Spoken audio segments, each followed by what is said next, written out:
근데 왜 이렇게 편입에 대한 정보는 적은 거예요? 이게 학벌이라는 이 엄청난 메리트가 있는 시험인데? 모르겠어요. 그러니까 네. 워낙 판재체가 작다 보니까 네. 그리고 편입시장의 또 나쁜 특징 중에 하나가 뭐냐면 네. 허위 정보들이 너무 많아요. 아, 허위 정보가 뭐 예를 들면 어떤? 예를 들어 볼게요. 네. 경희대 같은 경우는 편입영어 시험을, 그러니까 인문계는 편입영어 시험을 주되게 보고 자연계는 편입영어 시험 안 보고 편입수학 시험을 봐요. 네. 근데 경희대는 인문계든 자연계든 토익 점수가 또 들어가요. 네, 네. 10%. 10%. 그래서 편입에서 허위 정보 중에 가장 많은 게 뭐냐면 인문계는 토익 점수가 만점에 가까워야 된다. 그리고 자연계는 토익 점수가 그래도 뭐 800, 900 가까워야 된다. 이런 얘기를 많이 해요. 작년에 공부해서 올해 합격한 학생들 중에 이번에 경희대에 또 들어간 제자들이 많이 있어요. 네. 자연계 같은 경우는 토익 점수가 400점대도 붙었어요. 아. 그리고 네. 500점대도 있고요. 네. 대부분 근데 이거는 너무 알찬 정보인데 네. 이거 얘기하면 원래 안 되는데 아무튼 네, 근데 이 예. 채널이니까 제가 말씀드릴게요. 예, 감사합니다. 첫 예. 시작이니까. 예, 예. 네. 대부분 600점대에서 대부분 합격자 점수가 많이 형성이 됐습니다. 그리고 인문계도요. 네. 점수가 900 만점 아니요. 합격한 학생들 700점대, 800점대도 많아요. 예. 그리고 선생님 유튜브 채널을 좀 한번 확인해 봐도 예. 그런 얘기들이 많이 나오겠네요. 네. 그러면 그 편입 시험의 그 난도는 뭐 물론 뭐 천차만별이고 좀 난해하다고 하셨는데 그 난도의 레벨이 우리가 아는 그 대학교 레벨과 좀 일치하나요? 이제 또 중요한 얘기인데 네. 대부분의 학생들이 생각하는 게 상위권 학교가 문제가 어렵고, 예. 좀 밑에 쪽에 있는 학교도 문제가 쉽다. 예. 아니요. 학교별로 또 완전 또 다릅니다. 그러니까 상위권 학교라도 조금 난이도가 좀 쉽게 나온 학교가 있고요. 밑에 쪽에 있는 학교라 하더라도 와 극강의 난이도 학교들이 있어요. 그래서 어떤 학교는 예. 학교 수준으로 봤을 때는 제가 수업 시간에 중하위권 학교라고 얘기를 하는데 예. 문제를 낼 때 예외 중에서 또 예외 중에 예외를 내는 학교들이 있어요. 예. 예. 전문가인 제가 봐도 예. 이걸 문제를 왜 내? 원어민들도 아예 안 쓰는 거. 그런 걸 또 교수님이 꽂혀가지고 그런 문제를 내는 학교도 있거든요. 그러니까 이게 학교별로 주는 그런 게 달라요. 그리고 문제 퀄리티도 조금 중하위권 학교임에도 불구하고 와 교수님이 진짜 문제 성의껏 내셨다. 물론 그런 학교 같은 경우는 학생들의 체감 난이도 높아지죠. 왜냐면 네. 교수님이 신경을 많이 썼다는 건 함정들을 파니까. 근데 좀 위쪽에 있는 학교라 하더라도 문제 하루 만에 내신 대충 것 냈다? 같은데 네. 그런 학교도 있어요. 그러니까 좀 다릅니다. 그럼 경우에 따라 다르다. 좀 생뚱맞은 질문일 수도 있는데 네. 제가 공무원 강의를 하는 강사다 보니까 사실 편입을 준비하는 학생들의 연배랑 공무원 준비하는 많이 학생들의 겹치죠. 연배가 좀 많이 겹치거든요. 네. 그래서 아까 수능 vs 편입에서는 편입이 좀 좋다 이렇게 말씀을 하셨는데 그렇죠. 뭐 이게 뭐 직접 비교는 좀 어렵겠지만 편입과 공무원 시험을 고민하는 학생이 있을 수도 있거든요. 네. 그런 학생분들에게는 어떤 선택의 조언을 좀 해주실 수 있을까요? 솔직히 민감한 얘기가 될 수 그렇죠. 있죠. 예. 근데 저는 솔직히 말씀드리면 편입학원 선생입니다. 예. 편입학원 강사인데 저는 솔직히 그러니까 지금 수업 때도 저도 강조하는 내용인데 저는 학생들한테 솔직히 편입보다는 공무원을 더 추천합니다. 오, 왜냐하면 네.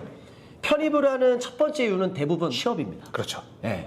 근데 공무원은요 합격하면 취업이 같이 해결되잖아요. 그러니까 편입은 합격했을 때 취업을 할 수 있는 발판이 마련되는 거고 그리고 또 대학교 가서 고생해서 또 취업 준비해서 취업을 해야 되는데 똑같은 공부를 했을 때 공무원은 합격과 동시에 취업까지 해결? 그럼 당연히 공무원 준비를 해야 되는 거 아닌가요?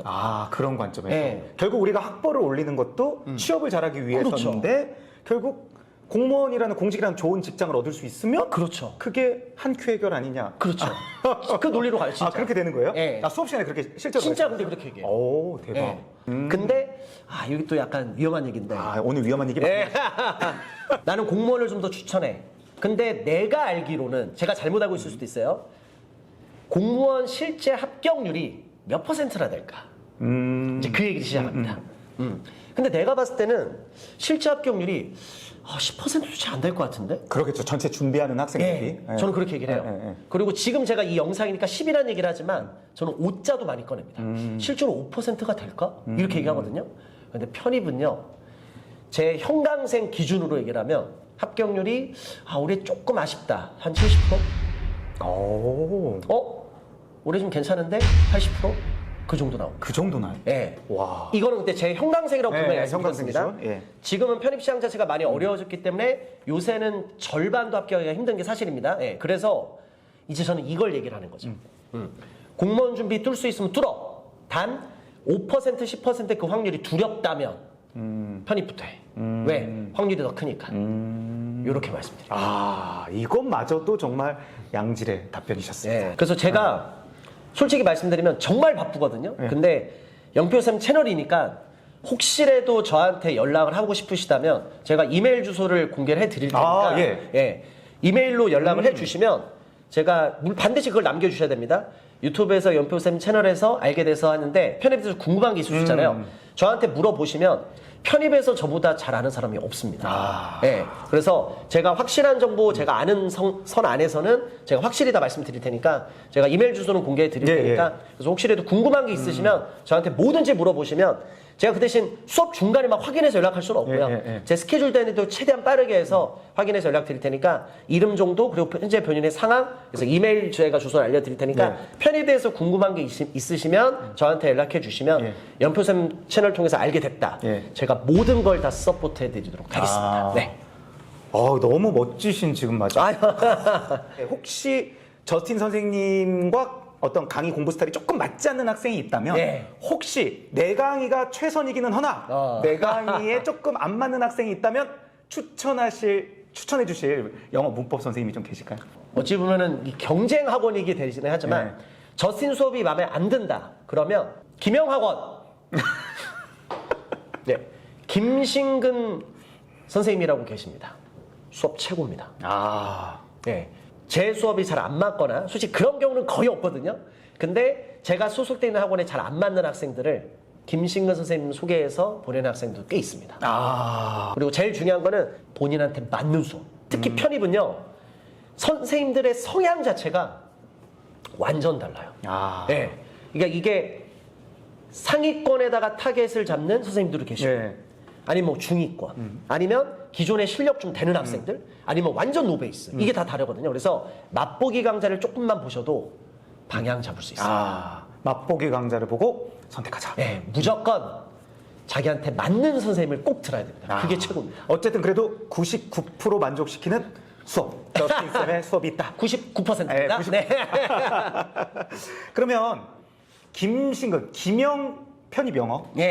김신근 선생님께 간단한 영상 편지 한번 보내볼까요? 네. 안녕하세요. 옛날에 한번 뵈고 오랫동안 못 뵀는데 그리고 옛날에 한번 또 선생님도 그 유튜브를 하시거든요. 근데 한번 또 하시다가 어떻게 얘기하다가 제 얘기도 한번 또 살짝 나왔었어요.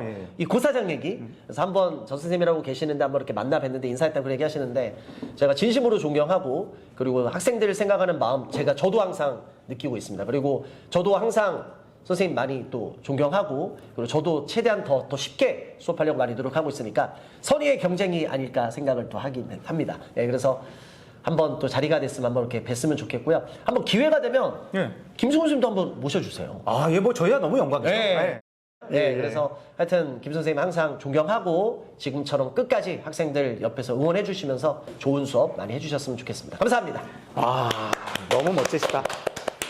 아이고 우리 2부 이렇게 마무리됐는데 2부도 엄청 길게 지금 엄청 긴 시간 얘기했어요. 근데 또 시간 가는지 몰랐어요. 아유 감사합니다. 2부 이렇게 마무리 짓고요. 이제 3부를 가는데 지금 3부를 보실 예정인 우리 학생 여러분들 초집중하셔야 됩니다. 지금 저스틴 선생님한테 편입 영어에 대한 전반적인 설명을 쫙 들었거든요. 그런데 그런 생각 드실 거예요. 그래도 내가 지금 편입 영어를 준비할 그러한 재능이 될까? 그런 실력이 될까? 괜한 짓 하는 거 아닐까? 이렇게 고민이 되실 수 있거든요. 그래서 준비했습니다. 저스틴 선생님께서 편입 영어에 관련된 수업을 지금부터 시범 강의를 보여주실 겁니다. 이 수업이 이해가 되시고 흥미롭다면 우리 학생분들은 편입 영어 얼마든지 준비하실 준비가 되어 있는 학생분들입니다. 그런 강의 준비되셨죠? 네. 한번 모셔서 시범 강의 볼 수 있도록 하겠습니다. 부탁드리겠습니다. 네, 감사합니다. 자, 그러면 이제 강의로 한번 시작해 보도록 하겠습니다. 자, 어찌 보면 가장 우리 학생들이 어려워하는 부분을 제가 직접 갖고 왔습니다. 그래서 솔직하게 말씀드릴게요. 우리가 일반적으로 수고로 많이 외우는 것들이거든요. 근데 솔직히 말씀드리면 수고로서 외울 수 있는 능력을 갖고 있는 학생도 있고요. 선생님 외울 게 너무 많아서 못 외워요. 이런 학생들도 있습니다. 근데 제 수업의 스타일은 외우는 학생들은 당연히 외우면 가장 좋은 거고 근데 못 내놓은 학생들을 저는 포기시키고 싶지가 않아요. 그래서 그럼 얘네들을 외우지는 못하는데 그래도 이게 너무 중요한 내용이니까 그럼 어떻게 하면 이거를 이해를 시켜주지? 그쪽에다가 방향성을 잡아서 제가 오늘 한번 보여드리겠습니다. 그래서 실제로 편입 준비하는 학생들이 가장 난이도를 높게 생각하는 수거들입니다. 그러니까 능력되는 학생들은 다 암기를 해서 머릿속에 딱 집어넣어서 너무 좋고요. 근데 그 능력 안 되는 학생들은 포기하지 말고 제가 이렇게 수업을 한다는 걸 보여드리겠습니다. 자, 도전 한번 해볼게요. 자, 요 도전에 앞서 제가 배경 지식 하나만 깔도록 하겠습니다. 자, 지금 이 영상을 보고 있는 학생들 중에 선생님, 저 공부를 아예 한 번도 해본 적이 없습니다. 오케이. 자, 하나만 깔게요. 딱 배경 지식. 혹시 이런 단어 본 적 있습니까? 리를? 자, 이거를 우리가 일반적으로 뭐라고 하냐면 해석 자체가 뭐 품사에 따라 좀 다르긴 한데 거의 없는, 뭐 거의 없다 이런 식으로 우리가 해석을 합니다. 그래서 한국말로 한번 느껴볼게요. 거의 없다라는 말은 긍정적인 뜻입니까? 부정적인 뜻입니까? 부정적인 뜻이죠. 그래서 우리가 이걸 일반적으로 뭐라고 얘기하냐면 부정어라고 우리가 편의상 얘기합니다. 왜? 뜻 자체가 부정적인 뜻이니까. 그런데 요 리를 그대로 쓰면 되는데 제가 여기서 난이도를 살짝 한번 올려볼게요. 요 리를 원래 급 그대로 썼다고 해서 우리가 원급이라고 부르는데 이 리를요 제가 혹시 비교급이라고 들어본 적 있나요? 제가 비교급으로 급을 한번 바꿔보겠습니다. 근데 얘는 규칙적으로 변하지 않고요. 불규칙적으로 바뀝니다. 그래서 혹시 이런 단어 들어본 사람이 있을까요? 혹시 레스라는 단어 들어본 적 있으세요? 그래서 요 레스가 부정어 리를의 비교급의 모양입니다. 그래서 중요한 건 뭐냐면 부정어가 원래 급에서 비교급으로 급이 바뀌었거든요. 근데 급만 바뀐 것뿐이지 본질은 바뀐 게 아닙니다. 그래서 밑에 적혀있는 레스도 이걸 뭐라고 얘기합니까? 우리가 부정어라고 이야기를 합니다. 그래서 솔직히 말해서 약간 상식선일 수도 있는데 모르는 사람도 있을 수 있잖아요. 뭐 그게 창피한 겁니까? 알면 되는 거죠. 그래서 제가 알려드릴게요. 내가 여태껏 몰랐으니까 난 앞으로 뭘 배워도 모를 것이다. 그 마인드면 아무것도 안 됩니다. 그래서 앞에 선생이라는 게 존재하는 겁니다. 네가 몰랐었지? 근데 내가 알려줄게. 얘를 우리가 부정어라고 불러. 그리고 얘는 비교급이 레스야. 모양만 바뀌어서 얘도 똑같이 부정어야 라고 알려주면 어떤 마인드가 필요하죠? 앞에 선생이 저렇게 알려주니까 그럼 나도 한번 알아봐야지. 이 마인드가 필요하겠죠. 그러니까 똑같은 걸 들어도 학생 마인드의 차이에 따라서 결과가 달라집니다. 그래서 제가 오늘 알려주잖아요. 요게 부정어. 비교급으로 모양만 바뀐 것뿐이다. 자, 그럼 도전. 자, 첫 번째. 칠판에 적혀있는 것들을 암기할 수 있는 학생들은 암기하는 게 가장 깔끔합니다. 그래서 혹시라도 선생님들이 영공부를 했던 학생들 중에 이렇게 암기를 시킨 선생님이 있다면 절대 선생님이 잘못된 게 아닙니다. 그 선생님은 올바른 방향으로 학생들한테 알려준 겁니다. 왜? 암기하는 게 가장 깔끔하니까. 근데 제가 현장에서 학생들을 가르쳐 보다 보니까 알게 된 사실이 하나 있습니다. 저도 강의 경력이 얼마 안 될 때는 학생들한테 수업 시간에 제일 많이 했던 얘기 외워. 무조건 문법은 암기야. 근데 짬밥을 먹어가면서 요새 수업 시간에 제일 많은 얘기 외우지 마. 외울 필요 없어. 우리 이해를 하자. 개념을 내가 풀어서 이해를 시켜줄게. 그리고 외우는 게 가장 깔끔한데 외우지 못한 학생들이 있다는 것도 제가 알게 됐습니다. 왜? 공부할 양이 너무 많으니까. 1년 동안 이것만 주어주고 외워라. 모든 사람들이 다 외울 수 있습니다. 근데 우리는 이것만 공부하는 게 아니라 다른 것들도 공부를 해야죠. 그래서 제가 그 학생들을 포기시키고 싶지 않아서 끌고 가기 위해서 만들어낸 방법이 있습니다. 한번 도전해 볼게요. 자, 첫 번째 no more than에서 혹시 부정어가 혹시 보입니까? 이 정도는 알아야 되는데 처음에 보이는 이 no 있죠? 요게 부정어라고 우리가 부르는 겁니다. 자, 그러면 첫 번째에서 부정어가 하나가 보이죠? 그래서 이렇게 말씀드릴게요. 외우지 못하는 학생들은 부정어의 개수만 파악해도 이해를 할 수 있습니다. 도전해 볼게요. no more than에서 부정어의 개수는 몇 개입니까? 하나입니다. 그래서 저를 믿으시면 됩니다. 부정어의 개수가 하나니까 한번 생각해 볼게요. 플러스적인 뜻일까요? 마이너스적인 뜻일까요? 마이너스적인 뜻입니다. 그래서 이게 뉘앙스 자체가 마이너스적인 뉘앙스라는 것만 알아도 독해나 논리하는데 큰 어려움이 없습니다. 왜? 우리는 번역가가 되는 게 아니라 짧은 시간 안에 엄청나게 많은 문제를 빠르지만 정확히 풀어야 되기 때문에. 그 다음에 도전해 보겠습니다. 자, 두 번째, not more than에서 부정어의 개수는 몇 개입니까? not이 부정어인 거 혹시 아시나요? 이 정도는 알아야 되는데 솔직히 말해서. 그래서 얘도 부정어의 개수 몇 개? 하나. 그럼 부정어의 개수가 하나니까 플러스의 뜻일까요? 마이너스의 뜻일까요? 얘도 마이너스의 뜻이겠죠. 그 다음에 아까 이 설명 쉽게 하려고 제가 배경 지식을 좀 깔았습니다. 리틀이 부정어, 리틀의 비교급 모양이 불규칙적으로 변해서 less. 그러면 급만 바뀐 거니까 less도 뭐라고? 부정어. 자, 도전. 자, 세 번째 거는 부정어의 개수가 몇 개입니까? 하나, 둘. 그럼 질문. 근데 이건 지나가는 초딩도 할 수 있을 것 같은데.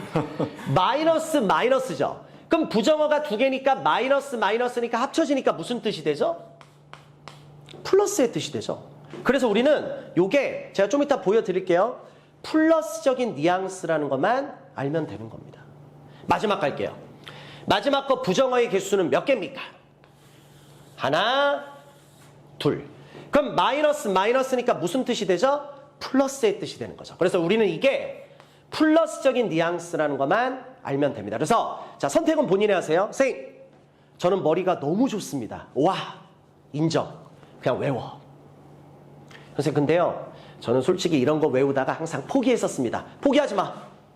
이건 다르니까 한번 해보자. 부정어 몇 개야? 하나. 선생님, 전 노가 부정어인 걸 모릅니다. 죽어. 그럼 내가 도와줄 수가 없어. 미안해. 진짜 미안해. 노가 부정어인 건 알아야 돼. 이건 내가 어떻게 해줄 수가 없다. 그리고 밑에 얘는 부정어가 몇 개입니까? not. 하나. 그러니까 마이너스. 부정어 몇 개? 두 개. 마이너스 마이너스니까 합쳐지니까 플러스. 자, 마찬가지로 부정어 두 개. 마이너스 마이너스니까 무슨 뜻? 플러스. 그래서 요 뉘앙스만 알아도 우리가 문제 푸는데 아무런 지장이 없습니다. 자, 그러면 제가 한번 예를 한번 들어볼게요. 자, 이따가 뒤에 원래 이거 바로 뒤에 예문이 나오는데 예문까지 가면 또 우리 학생들 또 포기할 수 있어. 그래서 여기서 그냥 끝내버릴게요. 자, 도전. 자, 말도 안 되는 얘기인데 이걸 제가 10,000원짜리 지폐라고 한번 해볼게요. 자, 저스틴이 10,000원짜리 지폐 하나를 딱 들고 있습니다. 그런데 친구들이 오는 겁니다. 야, 저스틴, 우리 PC방 갈 건데 너 같이 갈래? 그때 제가 이렇게 얘기합니다. 나 단지 10,000원밖에 없는데? 나 이거 갖고 엄마 심부름도 하고 해야 되는데? 돈을 많이 갖고 있다는 느낌입니까? 적게 갖고 있다는 느낌입니까? 적게 갖고 있다는 느낌이죠. 마이너스지 않습니까? 또 한번 해볼까요? 두 번째 거. 저스틴, 우리 PC방 갈 건데 너 같이 갈래? 나 많아야 기껏해야 10,000원 있는데 나 이거 내일 준비물도 사고 해야 되는데? 돈을 많이 갖고 있다는 느낌입니까? 적게 갖고 있다는 느낌입니까? 적게 갖고 있다는 느낌이죠. 여기 마이너스 보입니까? 그러니까 외울 사람들은 외우셔도 되는데 요 뉘앙스만 잡아도 된다니까요. 그래도 독해하는데 지장이 없습니다. 자, 세 번째. 마이너스 마이너스니까 플러스. 해석 한번 들어보세요. 저스틴, PC방 같이 갈래? 나 10,000원만큼이나 있어. 야, 근데 PC방 한 1,000원, 2,000원씩 하잖아. 내가 너희들 것도 내줄게. 많이 갖고 있다는 느낌입니까? 적게 갖고 있다는 느낌입니까? 많이 갖고 있다는 느낌이죠. 마지막 도전. 마이너스 마이너스 플러스의 뜻이라는 것만 알면 됩니다. 저스틴, PC방 같이 갈래? 나 적어도 최소한 10,000원 있어. PC방 뭐 1,000원, 2,000원? 나 몇 시간은 할 수 있을 것 같은데? 플러스의 뜻입니까? 마이너스의 뜻입니까? 플러스의 뜻이죠. 그래서 그냥 외울 사람들은 외워라. 가장 깔끔하다. 그 선생님들이 절대 잘못된 게 아닙니다. 그게 맞는데 내가 바라는 건 뭐야? 못 외우는 학생들 때문에. 저는 그 학생들을 끌고 가야 됩니다. 멱살 잡고. 야, 포기하지 마. 할 수 있는 것만 해도 편입은 합격할 수 있어. 뭐하러 다 외워? 외우지도 못하는데. 그러면 부정어의 개수를 통해서 우리가 뉘앙스만 잡아서 끌고 가보자. 왜? 그렇게 해도 문제 푸는데 지장이 없습니다. 와, 선생님.